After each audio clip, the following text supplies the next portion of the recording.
Assalamualaikum warahmatullahi wabarakatuh. Perkenalkan, nama saya Nur Lailatul Fanzia. Saya dari Fakultas Tarbiyah dan Ilmu Keguruan, jurusan Pendidikan Agama Islam 5A. Untuk memenuhi tugas mata kuliah Psikologi Agama, di sini saya akan menjelaskan sedikit mengenai perkembangan keberagamaan manusia menurut psikologi Islam. Struktur kepribadian manusia sangat komplit yang mengintegrasikan atas unsur jasmania atau fisiologis dan rohania atau psikologis. Struktur kepribadian ini perlu dipotret secara utuh yang diawali dengan mengkaji substansi manusia. Perkembangan keberagamaan manusia menurut psikologi Islam mempunyai 4 bagian, yaitu yang pertama tinjauan tentang struktur kepribadian manusia, keberagamaan berdasarkan fitrah, motivasi beragama menurut psikologi Islam, dan yang keempat teori perkembangan keberagamaan menurut psikologi Islam. Yang pertama yaitu mengenai tinjauan tentang struktur kepribadian manusia. Pengembangan kepribadian Islam adalah setiap usaha individu dengan kekasan daya insaninya yang menempuh perjalanan hidup secara fisik dan psikis ke arah kebenaran. Struktur kepribadian mempunyai aspek-aspek atau elemen-elemen yang terdapat pada diri manusia yang karenanya kepribadian terbentuk, yang meliputi struktur jasmani, struktur rohani, dan struktur nafs. Struktur jasmani atau jisim. Jasmani adalah struktur terluar manusia berupa badan atau tubuh fisik biologis. Keberadaannya dapat dilihat oleh mata kepala, bentuk rupanya dapat langsung dinilai. Banyak manusia yang akal pikirannya hanya mampu memberikan penilaian pada sesuatu yang bersifat jasmani.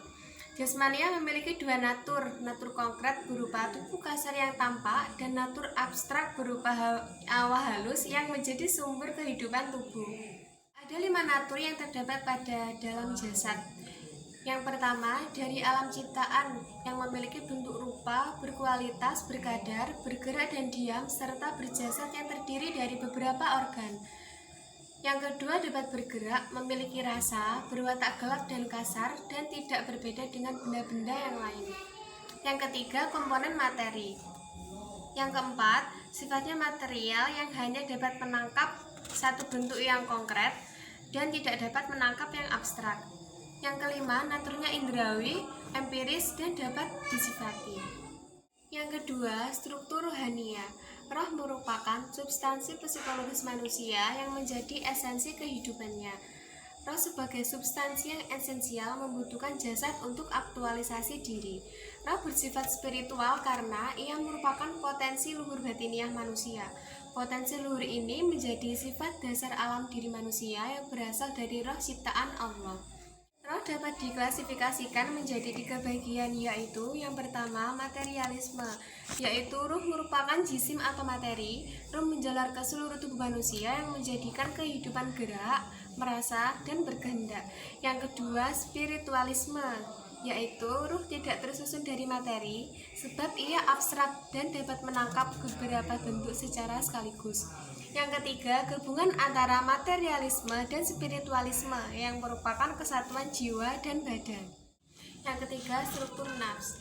Aspek nafs adalah keseluruhan kualitas khas kemanusiaan berupa pikiran, perasaan, kemauan, dan kebebasan. Nafs juga dipersiapkan untuk dapat menampung dan mendorong manusia untuk melakukan perbuatan baik dan buruk. Nafs adalah potensi jasadi ruhani manusia yang secara inherent telah ada sejak jasad manusia siap menerimanya, yaitu usia 4 bulan dalam kandungan. Pembagian nafsani manusia meliputi 3 bagian, yaitu yang pertama daya qalb, yang berhubungan dengan emosi atau rasa yang berhubungan dengan aspek-aspek efektif. Qalb memiliki berbagai daya insani. Yang pertama, daya indrawi seperti penglihatan dan pendengaran. Kedua, daya psikologi seperti kognisi, emosi, konasi, meskipun daya emosi lebih dominan. Fungsi dan aktivitas qalb yaitu al-sama, yaitu daya qalb yang mampu mendengar bisikan halus dan goib. Al-basor, yaitu daya qalb yang dapat melihat sesuatu yang goib. Al-fu'ad, yaitu al-qalb yang ditempati perasaan was-was dan penyakit hati. Dan al-syu'ur, yaitu daya qalb yang berfungsi untuk merasakan sesuatu. Kedua, daya akal yang berhubungan dengan kognisi, yang berhubungan dengan aspek-aspek yang mencakup semua bentuk pengamalan kognisi, mencakup, mengamati, melihat, memperhatikan, memberikan pendapat, mengasosiasikan, berimajinasi, memprediksi, berpikir, mempertimbangkan, menduga, dan menilai. Dan yang ketiga, daya hawa nafsu yang berhubungan dengan kognisi yang berhubungan dengan aspek-aspek psikomotorik. Nafsu diciptakan Allah Subhanahu wa Ta'ala dalam keadaan sempurna yang berfungsi menampung serta mendorong manusia berbuat takwa atau ketaatan, kebaikan, dan fujur atau keburukan. Nafsu memiliki 6 tingkatan yang bersemayam pada diri manusia. Yang pertama, nafsu ammarah yang menyebabkan kikir atau pelit, tamak atau rakus, hasut, bodoh, sombong, dan keinginan duniawi. Yang kedua, nafsu lawamah yang menyebabkan manusia mencela, bersenang-senang, menipu, bangga diri, mengumpat, pamer amal, zolim, dusta, dan lupa diri. Yang ketiga, nafsu mulhimah yang menyebabkan manusia menjadi murah hati, rendah hati, taubat, sabar, dan bertanggung jawab. Yang keempat, nafsu mutmainnah yang menyebabkan manusia menjadi dermawan, berserah diri, ibadah, syukur, ridho, dan takut melanggar larangan. Yang keenam, nafsu rodiyah yang menyebabkan manusia menjadi mulia, zuhud, ikhlas, warok, latihan diri, dan tepat janji. Dan yang keenam, nafsu mardiyah yang terdiri dari ilmu yakin, ainul yakin, dan hakul yakin. Bagian kedua dalam perkembangan keberagamaan manusia yaitu keberagamaan berdasarkan fitrah. Keberagamaan berdasarkan fitrah yang pertama yaitu fitrah dalam Al-Quran. Fitrah dalam Al-Quran yang isinya menyangkut masalah keimanan dan penyembahan, bukan masalah muamalah. Dengan demikian, setiap penciptaan yang menggunakan kata fitrah selalu dikaitkan dengan potensi iman. Yang kedua, tinjauan makna fitrah. Fitrah berarti potensi yang dimiliki manusia untuk menerima agama, iman dan tauhid serta perlakuan suci. Fitrah dapat bertambah dikarenakan faktor pembinaan dan pendidikan yang kondusif. Fitrah bisa berkurang dikarenakan faktor-faktor negatif yang mempengaruhinya. Fitrah yang disebutkan dalam Al-Quran dan hadis memiliki 7 konteks beragam, yaitu fitrah berarti suci, fitrah berarti kecenderungan untuk berislam, fitrah berarti mengakui kepada keesaan Allah, fitrah memiliki arti kondisi selamat dan kontinuitas, fitrah mengandung makna perasaan yang tulus, fitrah mempunyai makna kesanggupan, fitrah mempunyai makna potensi dasar yang dimiliki oleh manusia atau perasaan untuk beribadah dan makrifat kepada Allah. Dan keberagamaan berdasarkan fitrah yang ketiga yaitu fitrah sebagai dasar teori beragama. Manusia memiliki kebutuhan beragama. Kebutuhan beragama muncul karena manusia sebagai makhluk Tuhan telah dibekali dengan berbagai potensi atau fitrah yang dibawa sejak lahir. Manusia dari asalnya berkecenderungan untuk beragama, sebab agama itu sebagian dari fitrahnya. Untuk bagian ketiga dalam perkembangan keberagamaan manusia, yaitu motivasi beragama menurut psikologi Islam. Yang pertama, keinginan untuk mendapatkan surga dan selamat dari neraka. Terungkap dalam surah Al-Baqarah ayat 201 yang artinya berbunyi, dan di antara mereka ada orang yang berdoa, ya Tuhan kami, berilah kami kebaikan di dunia dan kebaikan di akhirat dan peliharalah kami dari siksa neraka. Kedua, keinginan untuk beribadah dan mendekatkan diri pada Allah Subhanahu wa Ta'ala. Motivasi beragama untuk beribadah kepada Allah secara eksplisit diungkapkan dalam surah Al-Fatihah. Ibadah itu hanya khusus kepada Allah, maksud dan tujuannya hanya untuk kepada Allah, ikhlas karena Allah semata. Apabila suatu perbuatan jika diniatkan bukan karena Allah, maka perbuatan itu bukan digolongkan ibadah. Ketiga, keinginan untuk mendapatkan keridhaan dan kecintaan Allah.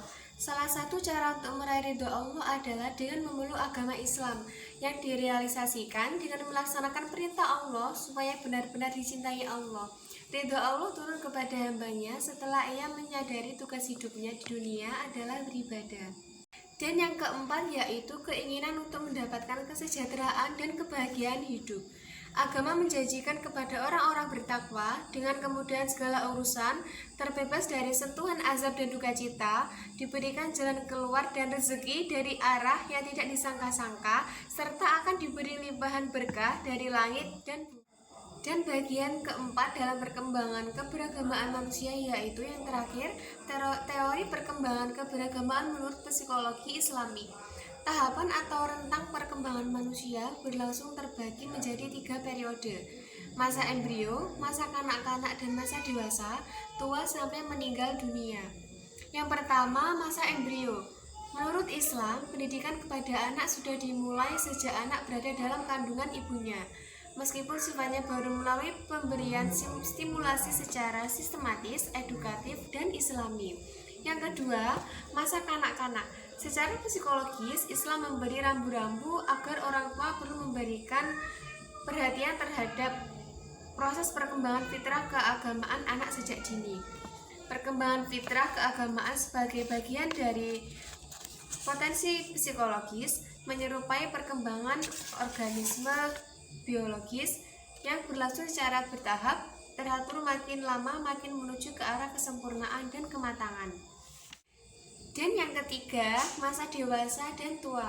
Sikap keberagamaan orang dewasa cenderung memiliki perspektif yang luas berdasarkan nilai-nilai yang dimilikinya. Sikap keberagamaannya secara umum berlandaskan pendalaman pengertian dan perluasan pemahaman tentang ajaran agama yang dianutnya. Demikian penjelasan mengenai perkembangan keberagamaan manusia menurut psikologi Islami dari saya. Jika ada kurang dan salahnya, mohon maaf. Akhirul salam, wassalamualaikum warahmatullahi wabarakatuh.